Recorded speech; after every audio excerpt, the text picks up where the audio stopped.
إن الحمد لله نحمده ونستعينه ونستغفره ونعوذ بالله من شرور أنفسنا ومن سيئات أعمالنا من يهده الله فلا مضل له ومن يضلله فلا هادي له وأشهد أن لا إله إلا الله وحده لا شريك له وأشهد أن محمدا عبده ورسوله. أعوذ بالله من الشيطان الرجيم. بسم الله الرحمن الرحيم. يا أيها الذين آمنوا اتقوا الله حق تقاته ولا تموتن إلا وأنتم مسلمون. يا أيها الناس اتقوا ربكم الذي خلقكم من نفس واحدة وخلق منها زوجها وبث منهما رجالا كثيرا ونساء واتقوا الله الذي تساءلون به والأرحام إن الله كان عليكم رقيبا. يا أيها الذين آمنوا اتقوا الله وقولوا قولا سديدا يصلح لكم أعمالكم ويغفر لكم ذنوبكم ومن يطع الله ورسوله فقد فاز فوزا عظيما. أما بعد فإن خير الحديث كتاب الله وخير الهدي هدي محمد صلى الله عليه وسلم وشر الأمور محدثاتها وكل محدثة بدعة وكل بدعة ضلالة وكل ضلالة في النار. أعوذ بالله السميع العليم من همزه ونفخه ونفسه. بسم الله الرحمن الرحيم. ولقد نعلم ولقد خلقنا الإنسان ونعلم ما توسوس به نفسه ونحن أقرب إليه من حبل الوريد إذ يتلقى المتلقيان عن اليمين وعن الشمال قعيد ما يلفظ من قول إلا لديه رقيب عتيد. وجاءت سكرة الموت بالحق ذلك ما كنت منه تحيد ونفخ في السور ذلك يوم الوعيد وجاءت كل نفس معها سائق وشهيد. وقال الله تعالى في القرآن المجيد والفرقان الحميد وأن المساجد لله فلا تدعوا مع الله أحدا. وقال الله تعالى في موضع آخر إنما يعمر مساجد الله من آمن بالله واليوم الآخر وأقام الصلاة وآتى الزكاة ولم يخش إلا الله فعسى أولئك أن يكونوا من المهتدين.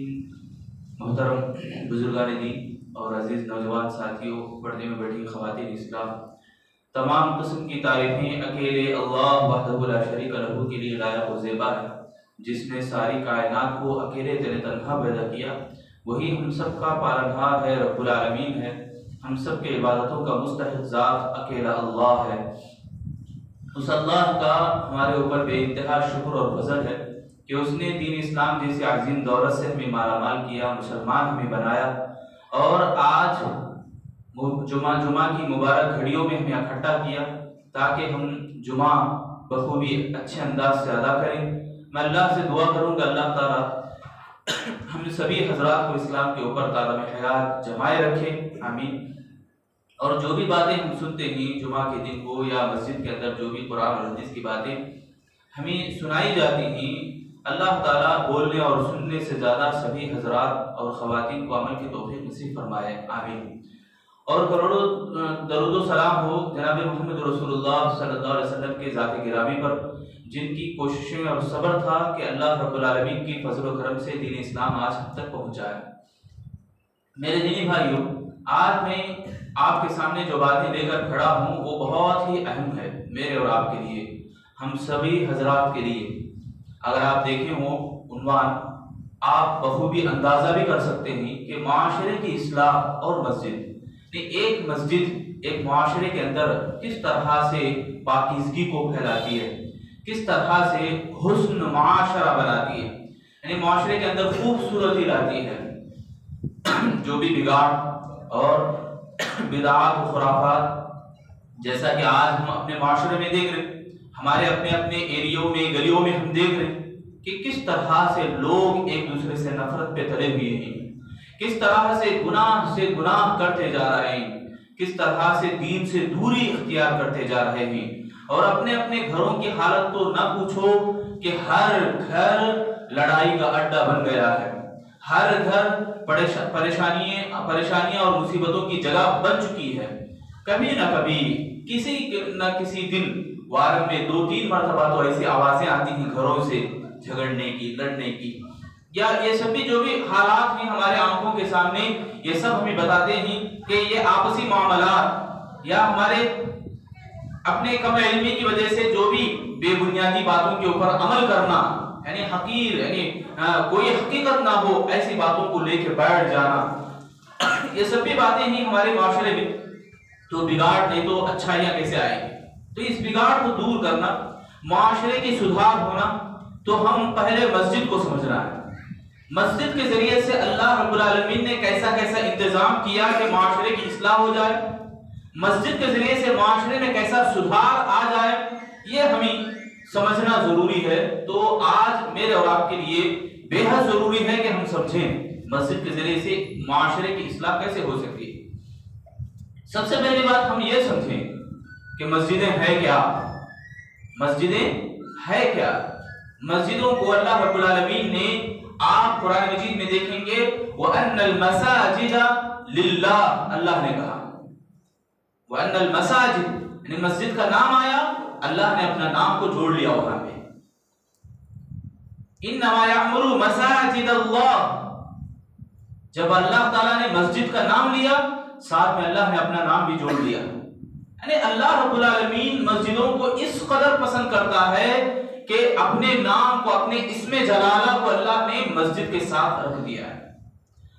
آپ قرآن میں دیکھیں گے کہیں بھی مساجد الگ نہیں ہے، مساجد کے ساتھ ساتھ اللہ کا بھی نام آیا ہے۔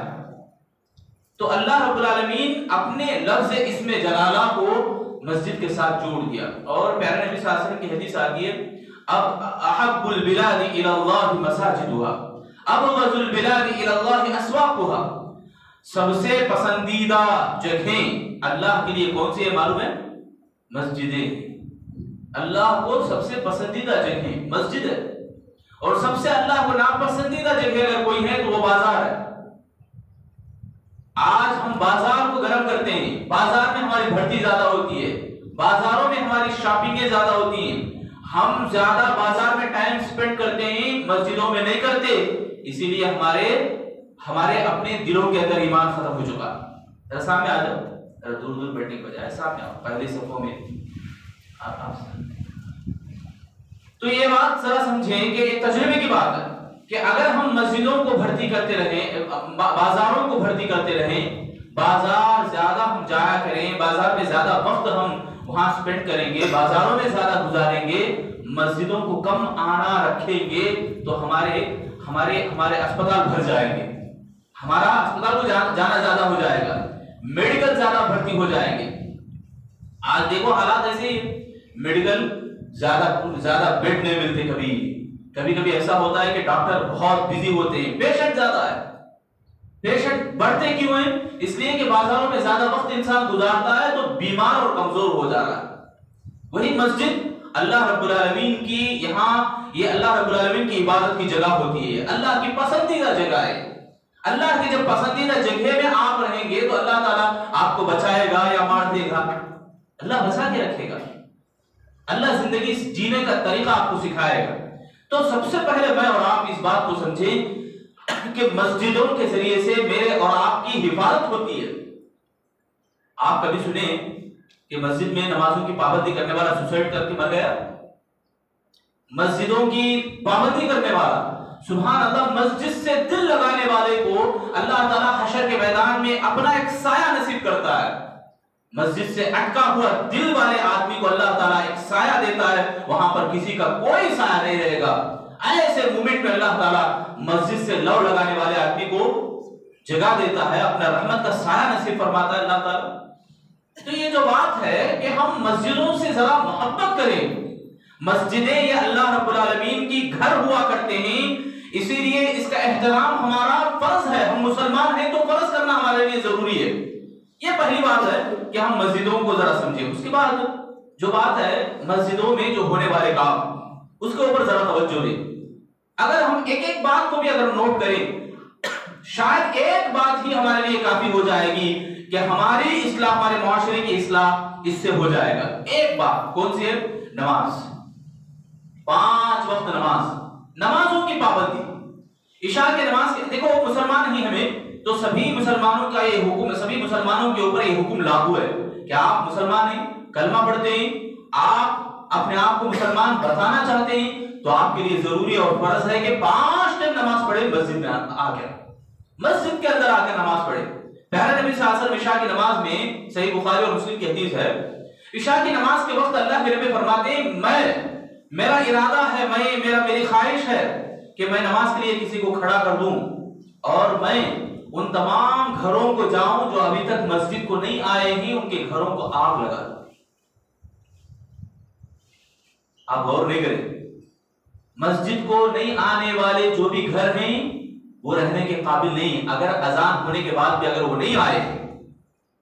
اللہ کے نبی صلی اللہ علیہ وسلم صرف عشاء کی نماز کو خاص نہیں کر رہے, ہر ایک نماز کی بات ہے. یہ مفسرین بیان کرتے ہیں اس حدیث کی تفسیر میں, نماز باجماعت پڑھنا مردوں کے لیے یہ لازمی ہے, فرض ہے, یہ ضروری ہے. نماز کا وقت ہو گیا تو ایک مسلمان وہ اپنی جگہ بلا عذر, اگر عذر ہے تو اپنی جگہ سخت بیمار ہے, جان کنی کا عالم ہے یا ہوش میں نہیں ہے, تو ایسے آدمی دیوانہ ہے, پاگل ہے, ایسے آدمی کے لیے نماز نہیں ہے. مگر جو آدمی پاگل نہیں ہے, بچہ نہیں ہے اور ہوش میں ہے, ایسے لوگوں کے لیے تو, مرد حضرات کے لیے تو ضروری ہے کہ وہ مسجد کو آئیں. خواتین بھی سمجھیں, خواتین بھی اپنے شوہروں کو بتائیں, باقاعدہ پوچھیں کہ نماز پڑھے نہیں پڑھے. آج ہمارے میں گھروں کی حالت کیسی رہتی ہے, نماز کی بات تو دور کی بات ہے, خیریت پوچھنے کی نوبت نہیں ہے ہمارے لیے. خیریت کی بات ہی نہیں چلتی, محبت کی بات ہی نہیں چلتی ہمارے اپنے معاشرے میں. ہمارا معاشرہ کب سدھرے گا میرے بھائی؟ تو اس بات کو ذرا سمجھیں. حدیث بتا رہی, اللہ کے نبی صلی اللہ علیہ وسلم فرما رہے میرا ارادہ ہے کہ میں نماز کے لیے کسی کو کھڑا کروں اور میں خود جاؤں ان تمام گھروں کو جو ابھی تک مسجد کو نہیں آئے ہیں, میں ان کے گھروں کو آگ لگا دوں میں. اس سے آپ بخوبی اندازہ کریں کہ نماز باجماعت پڑھنا ہمارے لیے کتنا اہم ہے, کتنا ضروری ہے. رسول اللہ بتا رہے کہ گھر وہ گھر رہنے کے قابل نہیں, پورے گھروں کو میں آگ لگا دوں. تو میرے بھائیو, ہم سب کو اس بات سے اندازہ ہوتا ہے کہ باجماعت نماز مردوں کے لیے یہ بے حد ضروری ہے. اب آئیے نماز کے اوپر ہی غور کریں کہ ہمارے معاشرے میں کیسا سدھار آ سکتا ہے. 5 ٹائم ہے نماز, 5 وقت, 5 نظام ہمیں بتاتی ہے نماز, زندگی کے طور طریقے بتا, الگ الگ طریقے. دیکھو پھر فجر کی نماز ہے, فجر سے آپ دن شروع کرتے ہیں, فجر میں آپ اللہ رب العالمین کا نام لے کے اٹھیں, نماز پڑھیں اور قرآن کی کچھ آیتیں تلاوت کریں. سلف صالحین کا یہ معمول تھا کہ وہ صبح سورج طلوع ہونے تک مسجد میں بیٹھے رہتے تھے, سورج تھوڑی دیر طلوع ہونے کے بعد 2 رکعتیں نماز پڑھ کے گھروں کو واپس لوٹتے تھے. امام شافعی رحمۃ اللہ علیہ کا قول مشہور ہے کہ میرا ناشتہ ہے چاشتی کی نماز, اشراق کی نماز میرا ناشتہ ہے. وہ ناشتہ مطلب وہ ناشتہ نہیں کرے تو آدمی کیسا بے چین ہوتا ہے, ایسا وہ اپنے آپ کو بنا لیے. اشراق کی نماز نہیں پڑھا تو میرے لیے بے چینی شروع ہو جاتی ہے. تو اس سے فجر کی طلوع, جو فجر کا شروعات ہے, فجر کا جو دن شروع ہوتا ہے, تو نماز کے ذریعے سے ہم شروع کریں. میرے بھائیو, ایک ایک بات کے اوپر آپ غور کریں اور اپنے آپ کو ٹھان لیں. آپ اپنے آپ میں وعدہ کریں کہ ہم فجر کی نماز نہیں چھوڑیں گے انشاءاللہ. میرے بھائی ذرا توجہ دیں, میری جب بات آتی ہے سوال کے طور پر آپ جواب دیں. نماز, فجر کی نماز جو ہے قرآن کی تلاوت سے شروع ہو. قرآن مجید کیا ہے؟ اللہ کا کلام ہے. قرآن مجید کیا ہے؟ شفا کی کتاب ہے. قرآن مجید کیا ہے؟ ہماری زندگی کی رونق, جیون جیوتی ہے. زندگی ہمیں بتاتی ہے کیا کرنا ہے ہمیں. تو اس کا پڑھنا ہمارے لیے لازم اور ضروری ہے. یہ کتاب پڑھے بغیر ہم جنت میں نہیں جا سکتے. اس کتاب میں بتایا گیا کہ ہم کیسے اعمال کریں, کیسے اللہ کو راضی کرنے والی باتیں ہم اپنائیں. میرے بھائیوں, قرآن سے ہمارا دن شروع ہوگا, قرآن مجید کی آیتوں سے میں یہاں کھڑے ہو کر منبر رسول پر میں یہ وعدہ دے سکتا ہوں کہ آپ کے اگر بچے دیوانے ہیں تو ہوشیار ہو سکتے ہیں. بچے کم عقل نہیں، میموری لاس ہے، تو قرآن سے ان کا دن شروع کرو. یہ اللہ رب العالمین اور قرآن مجید کی گارنٹی ہے. سبحان اللہ. صحیح معنوں میں آدمی چالاک ہو کے رہے گا. ٹاپ نمبر 1 پہ بنگلور کے اندر ایک عالم صاحب بتایا، عبد القدیر عمری، سبحان اللہ، جمعے کے خطبے میں ہی بتایا. وہ ایک بچی جو IAS پاس کی اور ٹاپ نمبر 1 پر 100 کا 100 نمبر ملے اسے، مگر مجبوراً اس کے 2 نمبر بول کے کاٹے. کیوں؟ اس لیے کہ یہ رول ہے، اصول ہے کہ 2 نمبر ہم کاٹتے ہیں آپ کے 98 نمبروں سے پاس. 100 کا 100 ملے ہیں بچی کو. کون سا بھی ایگزام فیل تو دور کی بات ہے، کم نمبر لینے کی نام نہیں. ٹاپ نمبر 1 پہ، ہمیشہ ٹاپ نمبر پر. کوئی ایگزام لے ٹاپ نمبر 1 پہ آ رہی بچی. جب اسے راز پوچھے کیا راز ہے تمہارا انٹرویو لینے کے وقت، تو بچی بتاتی ہے کہ میں روزانہ قرآن مجید کو تلاوت کرتی ہوں اور حفظ کرتی ہوں. مجھے قرآن مجید کے 10 پارے یاد نہیں ہیں، 10 یا 18 پارے وہ بتائے. مجھے قرآن مجید حفظ یاد ہے کہ پورا قرآن انہوں نے یاد کیا. تو سبحان اللہ، پورے اس اسٹیٹ کے اندر پورے تمام اسٹوڈنٹوں میں نمبر 1 اسٹوڈنٹ کہلائی ایک مسلمان بچی، قرآن کو حفظ کرنے کی وجہ سے. قرآن مجید کو یاد کرنی ہے. وہ خود بتاتی ہے کہ میرے زندگی کے اندر میں سمجھتی ہوں کہ قرآن پڑھنے سے پہلے میری زندگی کیسی تھی، اور قرآن پڑھنا شروع کرنے کے بعد، قرآن کو یاد کرنا شروع کرنے کے بعد میری زندگی کیسے تبدیل ہو گئی میں باتوں میں نہیں بول سکتی. یہ تو اللہ کا کرم ہے میرے اوپر. اللہ تعالیٰ کا ایک غیبی یعنی ول پاور مجھے ساتھ دے رہی، مجھے ایسی طاقت مجھے ساتھ دے رہی کہ میں کچھ بھی بیان نہیں کر سکتی. میرے بھائیوں، آپ کو میں یہ حوالہ دے رہا ہوں، ایک نظم، ایک زندگی کا ایک سبق. میرے اور آپ کی زندگی سنورنا ہے تو دن ہمارا شروع ہو، کم سے کم ایک آیت روزانہ ترجمے کے ساتھ پڑھنے کی کوشش کریں میرے بھائی. انشاءاللہ پڑھیں گے انشاءاللہ. تو پہلا جو فجر کی نماز ایک زندگی کا ایک سبق دے رہا ہے. ہم ہوشیار بننا ہے تو قرآن مجید کو پڑھنا ہے. اور دوسرا، ظہر کی نماز ہم پڑھتے، دن کا آدھا وقت گزر جاتا ہے. بہت سارے لوگ کاروباری کرتے ہیں، دکانداری کرتے ہیں. ایسے وقت میں ہمارا اسلام کیا تعلیم دیتا ہے؟ اسلام یہ تعلیم دیتا ہے کہ ہمارے کاروباری کے اوقات میں ہم اپنے آپ کو ذرا سنبھالیں، اسلام سے اپنے آپ کو جوڑیں. لوگ کیا کرتے ہیں؟ پیسوں کو زیادہ کمانے کے چکر میں اسلام کو بیچ دیتے. کسٹمروں کے ساتھ کیسا سلوک کرنا، معاملات، ڈیلنگ ہماری کیسے ہو، بات کرنے کا انداز کیسے ہو، ظہر کی نماز میں ہم سیکھیں. آئے امام سے درخواست کریں، یا خود اسلام ہمیں تعلیم دے رہا ہے نا. تو ظہر کا وقت جو نماز ہم پڑھتے ہیں، نماز کے بعد ایک سبق ہم سیکھیں. امام سے درخواست کریں یا مولوی صاحب سے بتائیں کہ ہمیں یہ بات سکھائیں. معاملات کے تعلق سے، معاملات کے آداب، کسٹمروں سے بات کرنے کا طور طریقہ ہمیں سکھائیں. ایک بات، زیادہ نہیں. وہ سن لیے، پھر گئے، اسلام سے جڑ کے رہے. سبحان اللہ. پھر عصر کا وقت ہوتا ہے. پیارے نبی صلی اللہ علیہ وسلم عصر کی نماز کے بارے میں فرمایا، اللہ تعالیٰ نے حکم دیا، حافظوا علی الصلوات والصلاۃ الوسطی وقوموا للہ قانتین، یعنی نمازوں کی حفاظت کرو، خاص طور سے عصر کی نماز. اللہ نے یہ بات خاص عصر کی نماز مطلب تمام نمازیں بول کے نہیں، تمام نمازوں کا حکم بھی اس میں آ جاتا ہے. اس طرح سے کہ عصر کی نماز کا حکم اللہ تعالیٰ کیوں دیا زور؟ اس لیے کہ جب اللہ کے نبی صلی اللہ علیہ وسلم کے زمانے میں عصر کے وقت میں زیادہ کسٹمر آتے تھے، دکانداری بھر جاتی تھی. آج بھی دیکھیں شاموں کے وقت زیادہ لوگ شاپنگ کو جاتے ہیں. شام کا وقت جو عصر کی نماز کا وقت ہوتا ہے وہ عصر کی نماز سے شروع ہوتا ہے. تو ایسے ٹائم پہ ہم اپنے آپ کو اللہ رب العالمین کو نہیں بھولنا ہے. ایک زندگی کا سبق ہمیں ملتا ہے. امام یہ بتایا کہ مسجد کے اندر ایک نظم ہم بنا سکتے ہیں، زندگی میں ایک ٹائم ٹیبل ہم چینج کر سکتے ہیں، اپنے اندر لا سکتے ہیں. اگر یہ آ گیا تو ہمارا پورا معاشرہ سدھر کے رہے گا. خود ہم اکیلے نہیں بلکہ پورے کے پورے لوگ سور جائیں گے، سدھر سکتے ہیں. اگر بازار سے قریب ہے مسجد تو یہ تو پابندی کرنا ہمارے لیے لازم ہوتا ہے. بازار میں خاص طور سے ایسے کام کرتے ہیں. تو عصر کا وقت جو ہے کہ ہمارا جو کاروباری کا کام اور ملازمت ختم ہوتی ہے، نوکری جو ختم ہوتی ہے، یا کام کرنے کے بعد ہم تھکے ہارے پورا دن کام کرے، اب عصر کے بعد ایسا وقت ہوتا ہے 5 ساڑھے 5 یا مغرب سے پہلے کہ ہم کام ختم کر کے گھر کی طرف لوٹتے ہیں. حدیث ہے کہ جو آدمی آپ کے پاس کام کرتا ہے تو اس کا پسینہ زمین پہ گرنے سے پہلے آپ اس کی مجری دے دو. یہ اللہ کے نبی ہمیں سکھائے. تو اس کے اوپر زور دے. جو بھی ہمارے پاس کام کر رہے ہیں یا ہمیں خود کسی کے پاس کام کر رہے ہیں، اس تعلق سے ہم سوچیں باقاعدہ مغرب کی نماز، اب یہ ہے عصر کی نماز، تیسری نماز، اب چوتھی نماز جو ہے مغرب کا وقت، یہ وقت گھر لوٹنے کا وقت ہوتا ہے، گھر جانے کا وقت ہوتا ہے. تو ایسے ٹائم پہ خاص طور سے حدیث میں آتا ہے عشاء سے پہلے اپنے آپ کو فارغ کر لیں، عشاء کے بعد فوراً سونے کی کوشش کریں. تو بہت سارے گھروں میں ایسا بھی ہوتا ہے، یا بلکہ مسلمانوں کی شان ہے کہ مغرب کے وقت ہی وہ کھانا سے فارغ ہو جائے، کھانا کھا لے. کھانے کے آداب ہم سیکھیں مغرب کے بعد یا گھر لوٹنے کے بعد. اپنے بچوں کو تربیت دینے کے معاملے میں سیکھیں، بچوں کو سکھائیں. خود اپنے آپ کی تربیت کے لیے مکتب یا لائبریری کو حاصل کریں، جیسا کہ مسجدوں میں الحمدللہ کتابیں موجود ہوتی ہیں.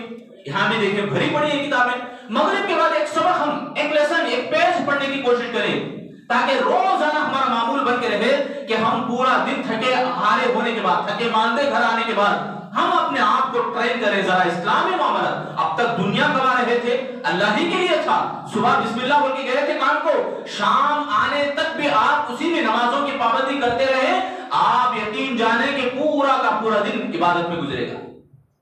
پورا دن آپ اچھے ارادے سے گئے ہیں صبح میں بسم اللہ بول کے، اور گھر بار کو کمانے کے لیے، گھر بار کو پالنے کے لیے، بیوی بچوں کو کھلانے کے لیے، بچوں کا فیوچر بنانے کے لیے، اپنے آپ کی تربیت کرنے کے لیے، اور ہمیں کھانا دانا ہونا ضروری ہے عبادت کے لیے، یہ سوچ کر آپ گئے ہیں تو آپ سمجھیں کہ پورا دن ہمارا عبادت میں گزرے گا. مغرب کا وقت ہے تو تھوڑا قرآن کے یا قرآن کی حدیثوں کے یا کچھ کتابیں سلف صالحین کی ہم پڑھنے کی کوشش کریں. ایک سبق، ایک لیسن پڑھ کر گھر لوٹیں. پھر عشاء کا وقت ہے، سونے کے آداب سیکھیں. دیکھو ایک پورا یہ پانچوں وقت کی جو نمازیں ہیں، یہ پانچوں وقت کے ایک نظام ہمیں سکھاتے ہیں. یہ 5 ٹائم نماز ہمارے کو ایک سبق دیتا ہے، ایک پیغام دیتا ہے. ہر وقت ایک پیغام ہمیں سناتا ہے. تو ہم اس سے نمازوں کے اوپر ہم غور کریں تو بہت ساری باتیں ہمارے کو سمجھ میں آتی ہیں. اسی طرح مسجدوں کے اندر ہونے والے کام جس سے ہمارا معاشرہ سدھر سکتا ہے. مسلمان ہیں ہم لوگ، آپس میں ایک دوسرے کے کچھ حقوق ہیں. ہم ملتے ہیں تو سلام کریں، اذا لقیتہ فسلم علیہ، وَإِذَا اسْتَنْصَحَكَ فَاسْتَنْصَحْ وَإِذَا دَعَاكَ فَأَجِبْهُ. یعنی جو بھی باتیں حدیث میں بتائی گئی، آپ جب کسی مسلمان سے ملے سلام کریں. کوئی آپ سے مشورہ پوچھتا ہے تو اچھا مشورہ دیں، کوئی آپ کو دعوت دیتا ہے تو دعوت قبول کریں. کوئی بیمار ہے تو بیمار پرسی کریں، عیادت کریں. کوئی انتقال کر گئے ان کے جنازے میں جائیں.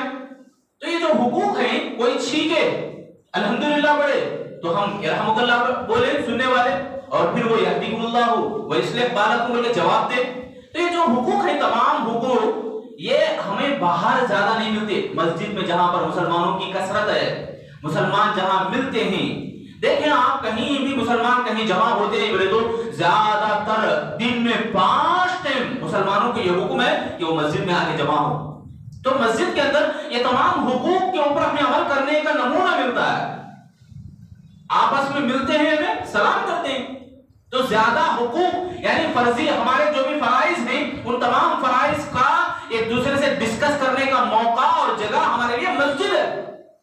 آپ غور کریں، بہت ساری باتیں جو عمل میں لائی جاتی ہیں، عمل میں آتی بھی ہیں، تو ہمارے لیے مسجد کی جگہ ہے. پاکیزگی یہ ہمارے لیے فرض ہے. پاکیزگی یعنی جو بھی ہم باتیں کرتے ہیں، ڈسکس کرتے ہیں، ان ڈسکسوں میں، باتوں میں ہم مسجد میں آتے ہیں تو گفتگو ہماری پاک ہو جاتی ہے. بیکار باتیں نہیں کرتے ہیں، فلمی باتیں، کرکٹ کی باتیں، یا جو بھی آج کل ہو رہا ہے پالیٹکس میں ایسی ویسی باتیں، یہ سب باتیں ہمیں مسجد میں نہیں کرتے. مسجد میں آئے ہیں، اللہ کا ذکر کرتے ہیں، خاموشی اختیار کرتے ہیں، للہیت کے لیے اللہ کو یاد کرتے ہیں، نمازیں پڑھتے ہیں، سنن اور نوافل کا اہتمام کرتے ہیں. ایک دوسرے سے ملے تمہیں سلام، بس خیریت، اس کے علاوہ زیادہ لمبی باتیں نہیں کرتے. تمہیں کیا پکا ہے، کیسا پڑھے، وہ کیا نہیں چلتی باتیں. مسجد کے اندر باتوں کی پاکیزگی. لباس بھی کیسا رہتا مسجد میں ہمیں آئے تو سبحان اللہ.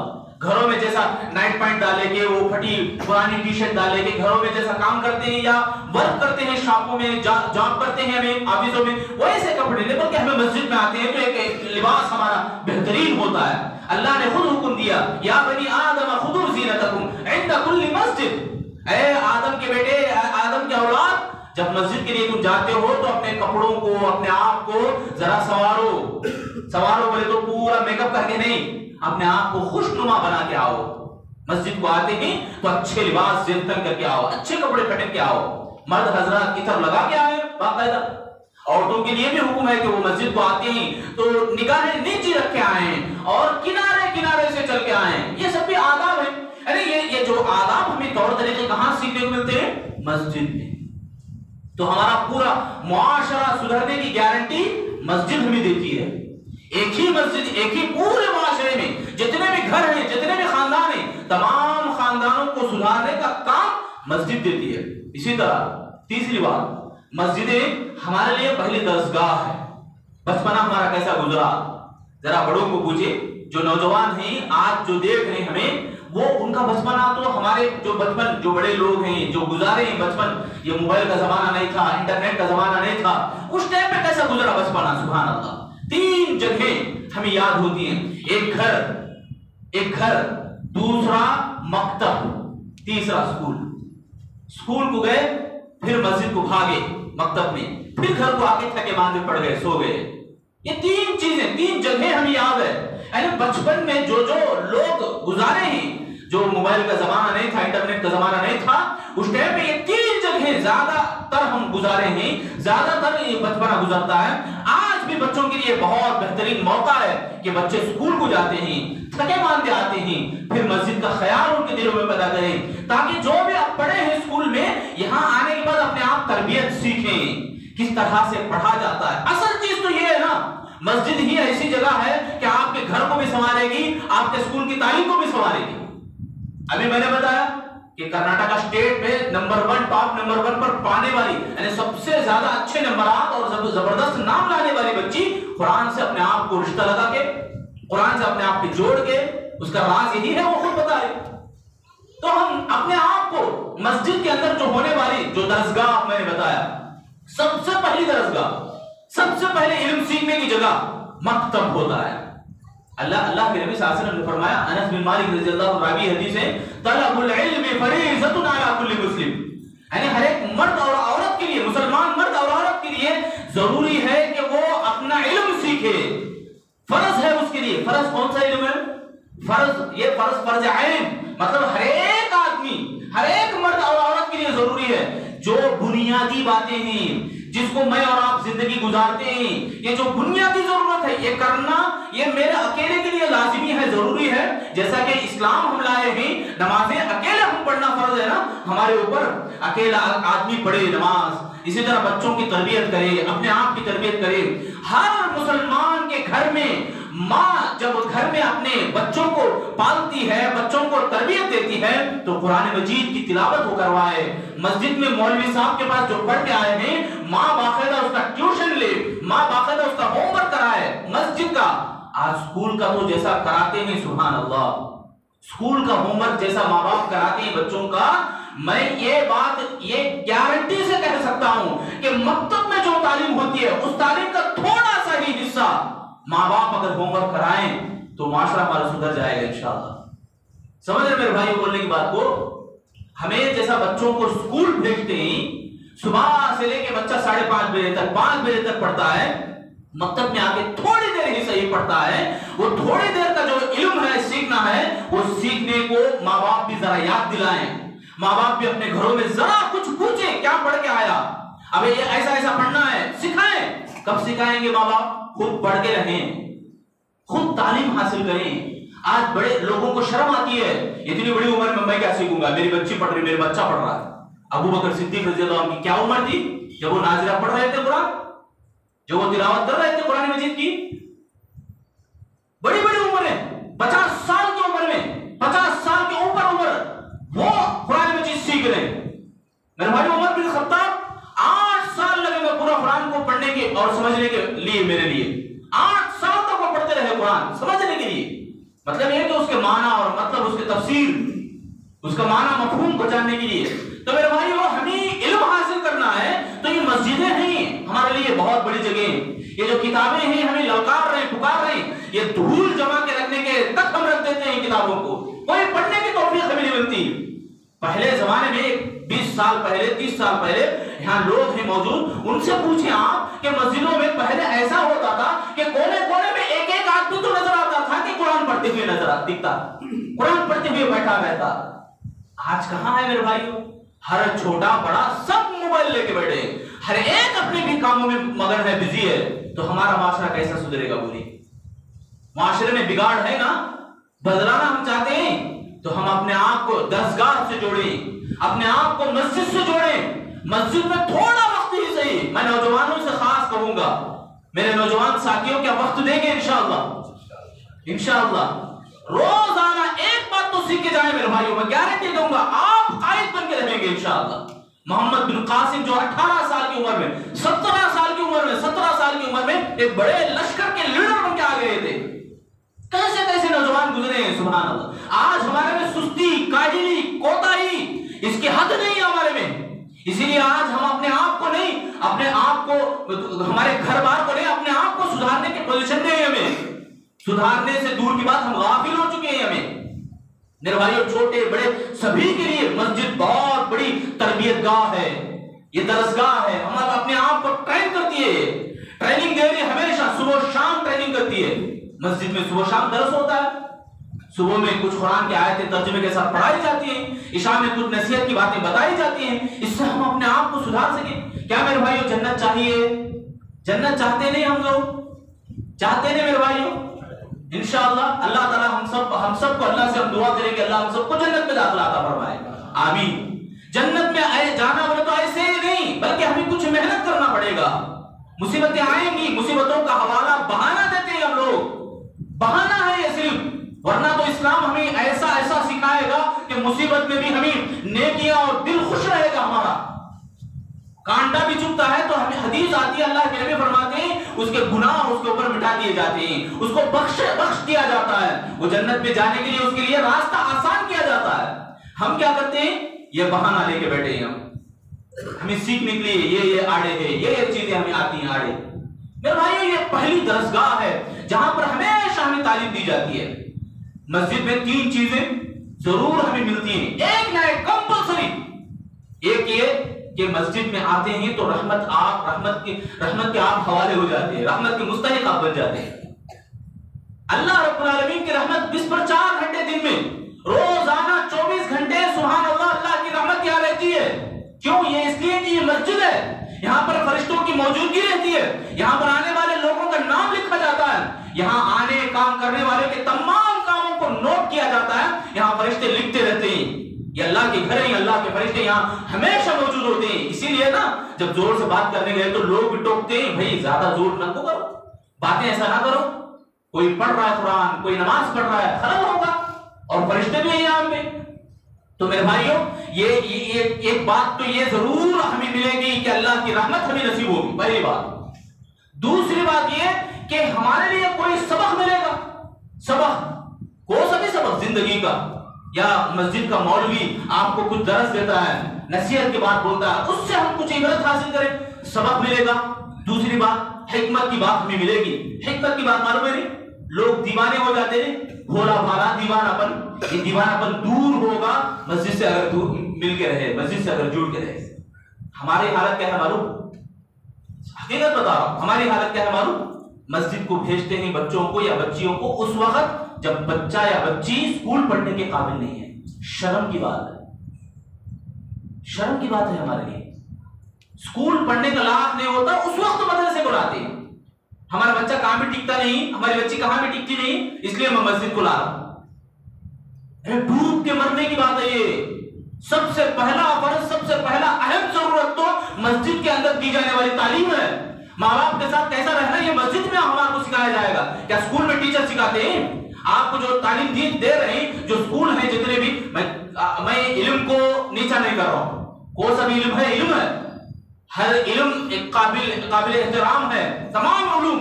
مگر ان تمام علوم میں بھی سب سے اہم علم امام ابن قیم کے قول کے مطابق یہ کہ دین کا علم، اسلام کا علم، قرآن اور حدیث کا علم. یہ علم اسلام کا جو معیار ہے، آپ کو معیار پہ کھڑا کرے گا، سچا پکا مومن اور مسلمان بنا کے رکھے گا. وہ علم سیکھنا ہمارے لیے ضروری ہے. کتنا ضروری ہے؟ مثال دیتے ہوئے کہتے ہیں امام ابن قیم علیہ الرحمہ، کھانا پینے سے بھی زیادہ بہتر ہے یہ، کھانے پینے سے بھی بڑھ کر ضروری ہے یہ سیکھنا اس کا. اسی لیے اللہ کے نبی نے فرمایا طلب العلم فریضہ، seeking knowledge is compulsory on every Muslim. ہر ایک مسلمان کے اوپر ضروری ہے یہ پڑھنا، اس کا سیکھنا۔ کون سا سیکھنا؟ یہ ہمارے لیے بنیادی ضرورت ہے۔ ارے بھائی معلوم نہیں ہے بچہ پیدا ہوا کیا کرنا، فوراً مولوی صاحب یاد آتے ہیں۔ مسجد کو آتے رہیں، معلوم ہوتا رہے گا، جانکاری ملتی رہے گی۔ شادی کرنا ہے فون کرے مولوی صاحب کو، آؤ مولوی صاحب جلدی۔ قربانی ذبح کرنا یہ بھی نہیں آتا ہمارے لیے، مسلمان ہیں ہمیں۔ ذرا ہمارے گھروں میں چھان کے دیکھیں، قرآن ہے پڑھنے کے لیے، ہم پڑھتے ہوں کبھی کبھی، اللہ اکبر، شرم کی بات ہوتی ہے ایسے گھروں کے لیے جن گھروں میں قرآن مجید کا ترجمہ نہ ہو، قرآن مجید پڑھنے کا ماحول نہ ہو۔ مسلمان ہیں ہمیں، ہماری جو عظیم کتاب ہے، سب سے بہترین کتاب ہے، بلکہ یہ معجزہ ہے، اللہ تعالیٰ کی بہت بڑی طاقت ہے۔ اس کو پڑھنے والوں نے غریب سے غریب، نیچے سے نیچے لوگ جو بہت کمزور کہلاتے تھے، حدیقان جس کو بولا جاتا تھا، مکے کے لوگ جو اونٹا چراتے تھے، پورے عرب میں مشہور تھا کہ یہ مکے والے یعنی نیچ کمینے والے لوگ تھے بول کے جانے جاتے تھے، ویسے لوگ آج دنیا میں مشہور ہو گئے ہیں۔ تہذیب کی شمع روشن کی اونٹوں کو چرانے والوں نے، یہ اونٹا چرانے والے جو حدیقان کہلاتے تھے، انہوں نے سبحان اللہ کیا کام انجام دیا۔ قرآن مجید کے نازل ہونے کے بعد مکہ اور مدینہ سے اسلام پھیلا، اور مکہ اور مدینہ کی جو کمزور جو کہلانے والی قوم جب کسی دشمن کا سامنا کرتی تو دشمن گھٹنے ٹیک دیتا، ہم لڑ نہیں سکتے، ہم مجبور ہیں۔ یہ کون سی چیز پیدا کری، یہ کہاں سے آئی؟ یہ مسجدیں ہی تو تھیں جہاں پر قرآن کی تعلیم ہوتی، قرآن کی لرننگ ہوتی ہے، ہمارے لیے ٹریننگ دی جاتی ہے ہمارے لیے۔ میرے بھائیوں پابند بنے، ہم مسجد کے پابند بن جائیں۔ مسجد اللہ کے گھر ہے اور حفاظت کے اڈے ہیں، یہاں پر سیکھنے کی کوشش کریں، یہاں دی جانے والی تعلیم کو حقیر نہ سمجھیں، اس کو کمتر نہ سمجھیں، یہ بہت بڑی طاقت ہے، یہ ایمانی قوت ہے۔ حضرت خالد بن ولید جہاں بھی جاتے سبحان اللہ یہ اعلان کرتے، لوگوں تم زندگی کو جیسا پسند کرتے محبت کرتے ہو، ہم موت کو ویسا محبت کرتے ہیں۔ موت مطلب موت کے بعد کی زندگی کے اوپر ہماری محبت ایسی ہے۔ ان کا ماننا ویسا تھا، ان کا ایمان ویسا تھا۔ میرے بھائیو ایمان آج بھی ویسا ہی ہے، قرآن مجید آج بھی وہی حروف کو لے کے ہے، شرط یہ ہے کہ پڑھنے والے ہوں، پڑھنے والے ہم تیار ہوں۔ یہ مسجدوں کے اندر ہوتا ہے۔ ہمارا معاشرہ سدھرنا ہے، ہمارا معاشرہ بگڑا ہوا ہے آج، اس کی اصلاح ہمارے لیے ضروری ہے۔ ضروری ہے نا میرے بھائیو؟ ضروری ہے نا میرے بھائیو؟ ضروری ہے تو ہم اپنے آپ کو ذرا حرکت میں لانا ہے۔ ایک کام، بس ایک کام کرنا ہے کہ مسجد میں آ کے کچھ سیکھنا ہے، سیکھیں گے انشاءاللہ، ضرور سیکھنے کی کوشش کریں۔ بیمار ہوتی ہیں ہمیں، پریشان ہوتی ہیں ہمیں، ہمارے گھر میں جو بھی جھگڑے ہوتی ہیں، کاؤنسلنگ کی جاتی ہے، سب سے اہم اور بہترین قرآن اور حدیث کی روشنی میں، اس سے بڑھ کر کوئی چیز ہے؟ ہمارے مسلمانوں کی بات، ایسے ایسے واقعات ہم کتنے نہیں سنے کہ گئے کسی کھڑبوک کے سامنے جا کے کھڑے ہو گئے فیصلہ سننے کے لیے، کسی ایسے نادان جو اس کو اسلام کا کچھ بھی پتہ نہیں، کچھ بھی علم نہیں اس کے پاس، ایسے آدمی سے شرم کی بات ہے کہ دنیا کو سکھانے والے لوگ کبھی سکھائے؟ سبحان اللہ، تھے تو آبا ہو تمہارے مگر تم کیا ہو، ہاتھ پر ہاتھ دھرے منتظر فردا ہو۔ ہمیں ایسا بیٹھ گئے ہیں آج، انتظار کر رہے ہیں کیا تو بھی ہوتا آتا، ایسا بیٹھ گئے ہمیں۔ میرے بھائیوں ہمیں بیٹھنا نہیں، مسلمان پوری دنیا کو ایک وقت سکھایا تھا، پوری دنیا کو ایک وقت بتایا تھا، آج بھی وہ مسلمان کتابوں میں ہے، آج بھی وہ اسلام کتابوں میں ہے۔ ضرورت ہے ہم اسے اپنانے کی۔ ہم مسلمان ہیں نا، نام کے نہیں بلکہ کام کے بن کے رہیں انشاءاللہ بننے کی کوشش کریں، زیادہ باتیں نہیں، ایک بات میرے بھائیوں سیکھنے کی کوشش کریں، عادت ڈالیں، معاشرے کے اندر سدھار آئے گا، اصلاح ہوگا معاشرے کا ہمارا۔ آج مسلمانوں میں، ہمارے معاشروں میں جو مسجد کے بھی گلیاں ہیں، ایریے ہیں مسجد کے، وہاں پر بھی ضروری ہے کہ مردم شماری ہو، یعنی غریب کون ہے، امیر کون ہے۔ میں پہلی بات جو بتایا، ہمارے کئی فرائض یہاں ادا ہوتے ہیں، عمل میں لائے جاتے ہیں، ہم اپنے آپ کو پاک کرنے کا موقع ہمیں مسجد میں ملتا ہے، ایک دوسرے سے سلام کرتے ہیں، ہمیں بات چیت کرتے ہیں، محبتیں آتی ہیں، مسلمان سب کے سب ایک ہیں، جیسا کہ اللہ کے نبی فرمایا مثل المؤمن فی تباطہم وتراحمہم وتعاطفہم کمثل الجسد الواحد۔ اللہ کے نبی نے فرمایا نرمی کے معاملے میں ہو یا محبت کے معاملے میں ہو، ایک دوسرے کے اوپر ہمارا جو ڈیلنگ ہوتا ہے، رحم و کرم کا معاملہ ہوتا ہے، اس میں تمام کے تمام مسلمان ایک جسم کے مانند ہیں۔ پیر کو درد ہو رہا ہے تو آنکھ رو رہی، پورا جسم بیزار کی محسوس کرتا ہے، بخار آتا ہے تو آدمی پورا بدن اس کے اوپر اپنے آپ کو وقف کر دیتا ہے، یعنی پورا نڈھال ہو جاتا ہے۔ تمام مسلمان ایک ہیں، یہ کہاں ہمارے کو دیکھنے کا ملتا ہے؟ مسجدوں میں، مسجدوں میں جب آتے ہیں مسلمان، پیارے نبی صلی اللہ علیہ وسلم کی جو پہلی مسجد ہے وہ سب سے پہلی درگاہ تھی، اور مصر کے اندر جامع جو یونیورسٹی سب سے بڑی یونیورسٹی ہے وہ بھی سب سے پہلے مسجد ہی میں شروع ہوئی تھی۔ ایسے بڑے بڑے جامعات، بڑے بڑے مدارس مسجدوں کے اندر ہی شروع ہوئے تھے۔ تو میرے بھائیوں، یہاں پر جب جمع ہوتے ہیں تو تمام مسلمان ایک ہی صف میں کھڑے ہوتے ہیں، غریب امیر سب کے سب مل جل کے کھڑتے ہیں۔ جب ہم آپس میں ایک دوسرے سے قریب ہوتے ہیں، یہ قریبی خالی جسمانی نہیں بلکہ اسلام یہ پیغام دیتا ہے کہ ایمانی اور روحانی بھی ہو، روحانی قربت ہو، ہم سب مسلمان مل جل کے رہیں، یہ بات ہمیں سکھائی جاتی ہے۔ ابھی جو حدیث میں نے پڑھا، ایک جسم کے مانند ہیں، تو ہمارے جسم میں کچھ درد ہو رہا ہے تو ہم ایکٹیو ہو جاتے ہیں اس درد کو دور کرنے کے لیے۔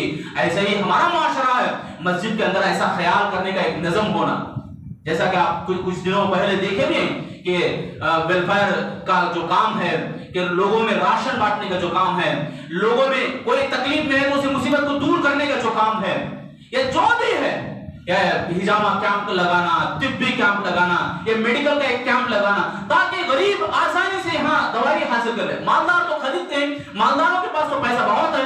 مسجد کی یہ ذمہ داری مسجد میں ہوا کرتا تھا ایسا۔ پیارے نبی صلی اللہ علیہ وسلم کے زمانے میں جو مسجد تھی وہی کورٹ بھی تھی، وہی ہسپتال بھی تھی، وہی کبھی کبھی وقتاً فوقتاً پنچایت بھی بن جاتی تھی۔ آج ہمارے میں مسجد خالی عبادت کے لیے ہم رکھ دی ہیں، اسی لیے تالا پڑ رہا ہے۔ مسجد خالی عبادت کے لیے نہیں، مسجدوں کے اندر سیکھو، ہر طرح کی سیکھ، کاؤنسلنگ، میاں بیوی کے جو جھگڑے ہیں وہاں مسجد کے اندر سالو کیے جائیں۔ مسجد ایسی جگہ ہے، اللہ کے نبی صلی اللہ علیہ وسلم کے پاس کتنے مسئلے نہیں تھے، کئی ایسے واقعات ہیں نبی صلی اللہ علیہ وسلم کے پاس آگے شکایت کرتے، کون سی جگہ تھی وہ؟ مسجد ہی تو تھی۔ بیمار ہوتے، سعد بن ابی وقاص یا سعد رضی اللہ تعالیٰ عنہ کو بیماری ہوتی، سخت بیمار ہوتے، اللہ کے نبی صلی اللہ علیہ وسلم بلواتے، مسجد کے بازو میں ایک چھوٹا روم بنواتے اور ان کو کہتے اس روم میں رہو، بیمار کرسی کرتے رہیں تمہارا اور دم بھی کرتے رہیں، علاج ہوتا رہے تمہارا، مسجد اسپتال سے کبھی کبھی۔ اور کئی ایسے جھگڑے ہوتے تھے، دو لوگ جھگڑنے لگتے، اللہ کے نبی صلی اللہ علیہ وسلم گھر سے آتے اور پوچھتے کیا معاملہ ہے، بتاتے کہ یہ مجھے قرض دینا ہے۔ اللہ کے نبی صلی اللہ علیہ وسلم فوراً کہتے آدھا قرض معاف کرو، وہ صحابی کہتے اللہ کے نبی میں نے معاف کر دیا۔ تو ججمنٹ جو اللہ کے نبی کا ہوتا تھا، سبحان اللہ، صحابہ اکرام ایسا ایمان رکھتے تھے نبی کی باتوں کے اوپر۔ میرے بھائیو، آج بھی وہ باتیں موجود ہیں، ضرورت ہے کہ ہم اس کو سیکھنے کے قریب ہوں۔ آج امام بولنے نہیں، امام کے اوپر بولا جاتا ہے۔ امام کی باتوں کی قدر کریں، اس کی باتوں کی نہیں، اس کے علم کی باتوں کی۔ وہ حوالہ اگر دے رہا ہے، معیار بتا رہا قرآن اور حدیث کا، اگر وہ حوالہ دیتا ہے علماء ربانیین کا، سلف صالحین کا، قرآن اور حدیث کا کوئی حوالہ دے کے بتاتا ہے کام ایسا ہونا چاہیے، تو تمام مسجد کے مصلیان، ذمہ داران سب کے سب اس بات کے اوپر عمل کریں، یہ ضروری ہوتا ہے۔ تب دیکھیں پھر معاشرہ کیسا ہوگا، پورا معاشرہ ہمارا کیسا ہوگا۔ میرے بھائیو، اصلاح کی میں بات بول رہا ہوں، پورا معاشرہ ہمارا سدھرنے کے لیے ہمارے لیے مسجد بہت اہم کردار ادا کرتی ہے۔ شرط ہے کہ ہم مسجد کی سیڑھیوں تک آئیں، شرط ہے کہ مسجد کے اندر ہم آئیں، شرط ہے کہ مسجد سے ایک بات روزانہ سیکھنے کی کوشش کریں، ایک بات، زیادہ نہیں سیکھیں گے میرے بھائیو، روزانہ کم سے کم ایک بات ہی صحیح، قرآن مجید کی ایک آیت ہی صحیح، پھر دیکھیں کیسا ہمارا معاشرہ بنے گا۔ ہر جمعہ جو بھری پبلک ہوتی ہے، ہر ایک آدمی جمعہ ایک چھوٹا سا اماؤنٹ جمع کریں، 100 روپے 10 روپے جمع کریں، سبحان اللہ، گنتی کیسی ہے لوگوں کی، کیا مسائل ہمارے دور نہیں ہوں گے؟ کیا ایک غریب کا ہم گھر سنوار نہیں سکتے؟ ایک بچہ جو اسکول کی فیس نہیں بن رہا اس کو مدد نہیں کر سکتے؟ ذرا سوچے میرے بھائی، یہ فرضی کام میں بتا رہا ہوں، ہر ایک خاندان یہ روتے بیٹھا ہے کہ ہمارا کچھ نہیں ہو رہا، کوئی بھی مدد نہیں کر رہا۔ اگر ہم یہاں جمع ہو رہے ہیں، ایک اچھا کام لے کے اٹھیں، ایک اچھا نام لے کے اٹھیں کہ یہ کام ہم اللہ کے نام کرتے ہیں، چلو اس اخلاص کی بدولت اللہ تعالیٰ برکتیں کیسے دے گا۔ ایسے بھی مساجد آج بھی موجود ہیں کہ جہاں پر ہر ماہ ہر مہینہ بوڑھے لوگوں کو پینشن دیا جاتا ہے، ہر مہینہ راشن دیا جاتا ہے مسجدوں کے ذریعے سے۔ میرے بھائیوں، کتنے لوگ ہیں یہاں پر جو بیکار کے کچھ پیسے خرچ کرتے ہیں، وہ پیسوں کو جمع کر کے یہاں لا کے ہنڈی میں ڈالیں، یہاں لا کے جمع کرنے کی کوشش کریں، یا ایک ذمہ داری ایسی بنائیں کہ یہ صرف یہ پیسہ یہ صرف غریبوں کو جائے، یہ صرف یہ تعلیم کے لیے جائے، یہ صرف علم کے اوپر خرچ ہو۔ الحمدللہ یہاں بھی ہیں، میں یہاں الگ کر کے نہیں بات بولتا، یہاں بھی کچھ لوگ ہیں اللہ والے، اللہ کی بندیاں بندے، کچھ اماؤنٹ دیتے ہیں کہ کتابیں خریدیں، اس سے صرف اسے بچوں کے اوپر خرچ کریں۔ سبحان اللہ، مکتب میں آنے والے جو 20-40 بچے آتے ہیں، مگر پابندی صرف کم بچوں کی ہوتی ہے. ذرا اپنے بچوں کو بھی اس کے اوپر زور دیں کہ آپ سیکھنا ہی ہے، سیکھنا ہے. ان بچوں کے اوپر خرچ کرنے کی بات بھی آتی ہے. بچے کتنا خوش ہوتے ہیں. کہیں گھمانے کے لیے گئے، بچوں کو شوق پیدا ہو رہا، کبھی چاکلیٹ دیے سبحان اللہ، کبھی شوق پیدا ہو رہا. اللہ والے، اللہ کے بندے موجود ہیں، مگر ان کو ذرا راستہ ہموار ہونا ہے. ان کے لیے کوئی ایک آدمی ان کا سہارا بننا ہے. بتائیں بس، ڈوبنے والے کو تنکے کا سہارا بھی بولتے ہیں نا، بہت بڑا سہارا ہے. ایسا ہمارے لیے بس تنکے کا سہارا، ہمارے لیے ایک نظم ہو مسجدوں کے اندر. بہرحال میرے بھائیوں، باتیں بہت ہیں. مسجدوں کے ذریعے سے یا مسجد کے ذریعے سے ہمارا معاشرے کی اصلاح، ہمارے پورے معاشرے کا سدھار یہ ممکن ہے، بلکہ 100% امپاسبل، بلکہ امپاسبل کی بات نہیں، پاسبل اور ضرور ہو کے رہے گا. اور ہمارے لیے ضروری ہے کہ ہم آئیں مسجد کو. کون سی بھی کام، کون سا بھی بات ایسا نہیں ہے. اللہ رب العالمین پوری چیزوں کی قدرت اپنے ہاتھ میں رکھتا ہے. جب اللہ والے اس کے قریب ہوتے ہیں تو اللہ والوں کو ہونے دے گا تو کس کو دے گا. تو میرے بھائیو، آپ سمجھنے کی کوشش کریں اور سنجیدگی سے مسجد کے اندر ہونے والے جو دروس ہیں، جو بھی مجالس ہیں، جو صبح میں قرآن کی مجلس بیٹھتی ہے، شام میں حدیث کی مجلس بیٹھتی ہے، ایسا اتوار کو انبیاء علیہ السلام کی ہسٹری کی مجلس بیٹھتی ہے. ابھی جو آپ بیٹھے ہیں یہ بھی جمعہ کی ایک مجلس ہے. اسی طرح ہر ایک کام ہمیں مسجد میں جو بڑا کام ہے، شادیاں ہوتی ہیں، نکاح کا خطبہ کبھی ہوتا ہے، نکاح کے خطبے میں نکاح کی مجلس قائم ہوتی ہے، وہاں پر بھی کچھ نصیحت کی باتیں ہوتی ہیں. ایسا ایک ایک مجلس کو آپ امپورٹنٹ دیں، اہم دیں، اس کو ویلیو دیں. اس کے بعد دیکھیں اس کا اثر ہمارے اوپر کیسا ہوتا ہے. کریں گے میرے بھائی انشاءاللہ. مسجدوں میں جو ہونے والے کام ہیں اس کے اوپر شوق دکھائیں اور روزانہ کم سے کم انشاءاللہ ایک بات ہی صحیح سیکھنے کی کوشش کریں. پھر دیکھیں اللہ رب العالمین کی یہ بات 100% صحیح ہو کے رہے گی. اللہ تعالیٰ کا یہ کام ہمارے اوپر بڑا آسان ہو جائے گا کہ پورا معاشرہ ہمارا اسلامی ماحول بن کے رہے گا، ایک جنتی نمونہ دکھا سکے گا. اللہ سے میں دعا کرتا ہوں اللہ تعالیٰ ہم تمام لوگوں کو جو بھی قرآن اور حدیث کی باتیں ہم سنے ہیں سمجھنے اور عمل کرنے کی توفیق عطا فرمائے. الہ العالمین ہم تمام لوگوں کے گناہوں کو معاف فرما. اے اللہ آنے والے رمضان میں ہماری زندگی نصیب فرما. اے اللہ ہمیں رمضان کا بھرپور صحیح معنوں میں بہتر انداز سے استقبال کرنے کی توفیق عطا فرما. اے اللہ ہمیں اپنے آپ کی، اپنے گھر بار کی، اپنے بچوں کی بہتر سے بہتر تربیت کرنے کی توفیق عطا فرما. اے اللہ ہمیں جب تک زندہ رکھ ایمان کی ثابت میں عطا فرما. اے اللہ ہم تمام لوگوں کو، ہم تمام مسلمانوں کو آپس میں ایک دوسرے سے محبت کرنے کی توفیق عطا فرما. ہمارے دلوں میں ایک دوسرے کا احترام پیدا فرما. ہمارے دلوں میں اتحاد اور اتفاق کی توفیق نصیب فرما. ہمارے نوجوانوں کو اپنی جوانی سمجھنے کی توفیق عطا فرما. اے اللہ ہم تمام لوگوں کو اپنی زندگی کو اسلامی ماحول میں ڈھالنے کی توفیق عطا فرما. ہمارے معاشرے کی سدھار ہمارے اوپر ہے. اے اللہ ہمیں اس ذمہ داری کو سمجھنے اور اس کے اوپر عمل کرنے کی توفیق عطا فرما. قرآن مجید روزانہ کم سے کم ایک آیت یا 3 آیتیں سمجھ کر پڑھنے کی توفیق ہم سب کو نصیب فرما. آمین یا رب العالمین. بارک اللہ لنا و لکم فی القرآن المجید ونفعنا و ایاکم انہ تعالی جواد.